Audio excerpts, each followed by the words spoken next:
JIC buka-bukaan soal kekuatannya yang hingga dipilih jadi kapten timnas Indonesia. Jabatan itu diembannya sejak timnas Indonesia di bawah asuhan Sintayong hingga kini bersama juru taktik baru Patrick Kluivert. Tentunya bukan tanpa alasan JIC ditunjuk jadi kapten timnas Indonesia. Dia memiliki sebuah kekuatan besar yang tak banyak dimiliki pemain lain. Meski memiliki usia yang relatif masih muda, JIC mengemban amanah sebagai kapten tim Indonesia maupun Venesia. Kendati begitu, dia tidak ingin cepat merasa puas. Sebagai seorang kapten dan juga pemain, saya sangat vokal di lapangan. Saya suka bermain sepak bola dan merasa sangat senang saat bisa merebut bola dari pemain lain. Mungkin itulah salah satu alasan saya menjadi seorang bek. Saya pikir itu adalah aspek utama dalam permainan saya, kata JIC. JIC mengungkapkan kekuatan terbesar yang dimilikinya sebagai seorang pesepak bola. Menurutnya hal tersebut yang membuat dirinya semakin berkembang dan menjadi pemain yang lebih baik lagi.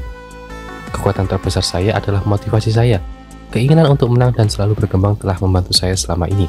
Sejauh yang saya ingat, ada sesuatu dalam diri saya yang membuat saya terus maju, tuturnya.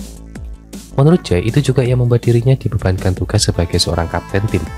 Tetapi ia juga merasa perlu meningkatkan kualitas diri agar bisa memimpin rekan setimnya dengan lebih baik lagi. Namun saya juga merasa masih banyak bisa berkembang.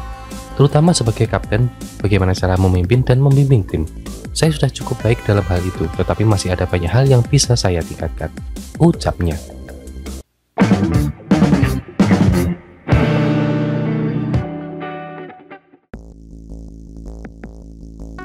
Klub milik konglomerat asal Indonesia, Hartono Bersaudara alias Bos Jarum, dikabarkan siap merekrut pemain timnas Indonesia Rizky Ridho. Rumor ini mencuat usai kanal YouTube Puncak Klasemen melaporkan langkah Como yang terus agresif di bursa transfer. Klub berjuluk Ilariani itu memang sedang gatel mencari bakat muda potensial. Bahkan tak sedikit yang kini menjadi incaran raksasa Eropa. Sebut saja Nico Paz dan Arsenio Diao yang sudah dikirimi klub-klub top. Kini namanya ada Rizky Ridho juga yang masuk dalam radar mereka. Dalam beberapa musim terakhir, Como menjadi salah satu klub dengan pengeluaran terbesar di Serie A. Pada Januari lalu mereka mendatangkan Maxence Cekeres dari Lyon seharga 15 juta euro dan Anastasios Dovikas dari Celta Vigo. Total belanja pemain Como masih ini mencapai 96 juta euro. Ini menjadi bukti keseriusan Hartono Bersaudara dalam membangun klub yang kompetitif. Winger Senegal, Arsenio Diao jadi salah satu investasi cerdas Como. Didatangkan dari Real Betis harga 12 juta euro, kini nilai pasarnya melonjak ke angka 25 juta euro berkat performa tajamnya. Cesc Fabregas menjadi sosok kunci di balik performa menggila Como. Ia membawa pola pikir menang atau pulang kepada skuadnya. Bahkan pemain muda seperti Francesco Luis Andreali dari akademi pun diberi kesempatan naik ke tim utama. Andreali adalah pemain muda berbakat yang telah menunjukkan potensi besar, ujar Fabregas. Manajemen Como pun mempercayai sepenuhnya visi yang dilakukan sang pelatih. Presiden klub Mirwan Suwarso menyebut gaya bermain Fabregas sebagai fondasi kesuksesan masa depan. Ide-ide Cesc Fabregas sesuai dengan kami senang menunjuknya, kata Mirwan. Di lapangan, Como membuktikan diri sebagai tim tangguh. Mereka sukses menumbangkan AC Monza 3-1 dalam laga terbaru Serie A. Gol dicetak oleh Jonathan Ivoni, Arsenio Diao, dan Marcin Vesvoda. Dengan hasil ini, Como menjauh dari zona degradasi dan kini berada di posisi 13 klasemen, unggul 10 poin dari zona merah. Tak hanya berburu bintang Eropa, Como juga mulai melirik Asia Tenggara. Rizky Ridho disebut jadi salah satu target potensial. Nilai pasarnya yang hanya sekitar 500.000 euro jadi daya tarik tersendiri. Selain Ridho, nama Marcelino Ferdinand juga dikaitkan. Gelandang muda ini belum banyak mendapat menit bermain di Oxford United dan bisa jadi opsi pinjaman murah bagi Como 1907. Pemain yang direkrut wajib punya karakter mental yang bisa membantu kami berperang melawan tim besar. Tapi gajinya juga harus kompetitif, kata Mirwan. Kualitas pemain muda Indonesia terus meningkat. Jika Rizky Ridho atau Marcelino benar-benar bergabung ke Como, ini bisa menjadi langkah besar bagi eksistensi sepak bola Indonesia di Eropa. Dengan strategi tersebut juga yang jitu dan ambisi besar, akankah Como 1907 membawa kejutan dan merangsek ke papan atas Serie A?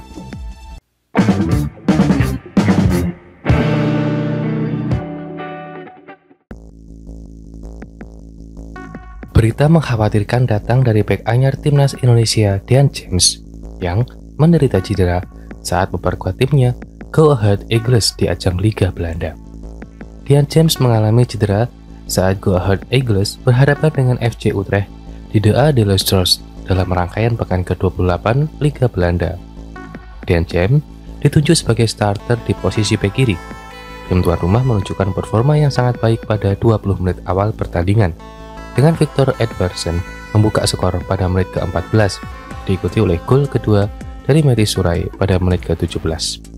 Akan tetapi, keunggulan 2 gol tersebut sirna usai FC Utrecht menyamakan kedudukan lewat Johan Katlin pada menit ke-43, diikuti oleh gol penyama kedudukan dari Miguel Rodriguez menit ke-45.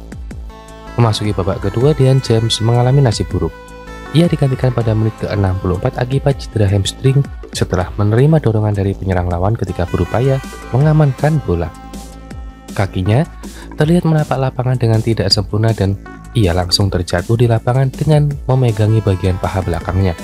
Tak lama kemudian, pemain yang melakoni debutnya kontra Australia tersebut ditarik keluar. Setidaknya Dean James masih bisa berjalan sendiri keluar lapangan tanpa ditandu. Berita ini jelasnya menimbulkan kekhawatiran bagi penggemar Go Ahead Eagles dan juga timnas Indonesia. James telah bermain 23 kali di ajang Liga Belanda musim ini dengan menyumbangkan 2 gol dan 2 assist dari 1.655 menit bermain. Pemain berusia 24 tahun ini sangat dibutuhkan oleh Go Ahead Eagles menjalani final KNVB Packers. Pada final tersebut, Go Ahead Eagles akan menghadapi AS Alkmaar pada 21 April 2025 mendatang di Stadion De Kuip, Rotterdam.